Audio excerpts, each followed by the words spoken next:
السلام علیکم ورحمۃ اللہ وبرکاتہ۔ محترم ناظرین، گزشتہ کل جمعہ کے بعد رانچی میں جمہوری طریقے پر اپنے حقوق کا مطالبہ کر رہے نوجوانوں پر پولیس کا گولی چلا دینا بہت ہی افسوسناک ہے۔ آپ کو بتلا دیں کہ گزشتہ کل جمعہ کے بعد جھارکھنڈ کی راجدھانی رانچی میں توہین رسالت کے مجرموں کے خلاف اپنے دکھ اور تکلیف کا اظہار کرنے کے لیے جمہوری طریقے پر جمع ہوئے نوجوانوں پر پولیس کا گولی چلا دینا بہت ہی افسوسناک امر ہے۔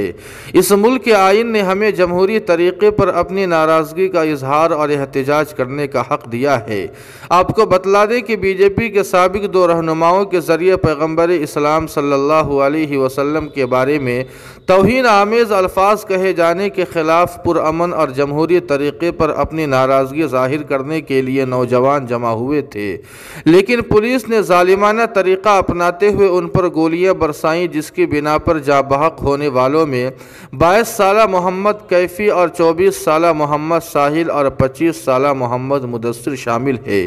اگر پولیس کو احتجاج ختم ہی کرانا تھا تو پولیس کے پاس احتجاج کو ختم کرنے کے لیے کئی طریقے تھے۔ ایسے موقعوں پر پولیس آنسو گیس، پانی کی بوچھاڑ یا ربڑ کی گولیوں کا استعمال کیا کرتی ہے، لیکن اس معاملے میں پولیس نے لاٹھی چارج اور گولیاں برسانے سے ہی آغاز کیا، جو کہ پولیس کے تعصب اور دوہرے رویے کی واضح علامت ہے۔ اس لیے ہم جھارکھنڈ کے وزیر اعلیٰ سے مطالبہ کرتے ہیں کہ اس معاملے کی غیر جانبدارانہ تحقیق ہو اور مظاہرین پر گولی چلانے والے پولیس والوں کے خلاف سخت سے سخت کارروائی کی جائے، اور جو لوگ پولیس کے گولیوں سے زخمی ہوئے ہیں ان کا بہتر سے بہتر علاج و معالجہ بھی کرایا جائے۔ جی ہاں ناظرین کرام، دعا فرمائیں کہ جو نوجوان ناموس رسالت کی حفاظت کے لیے شہید ہو گئے ہیں، اللہ پاک ان تمام کو جنت الفردوس کا داخلہ نصیب فرمائے، ان کے تمام سیئات کو حسنات سے مبدل فرمائے، ان کے تمام پسماندگان والدین اور متعلقین کو صبر جمیل عطا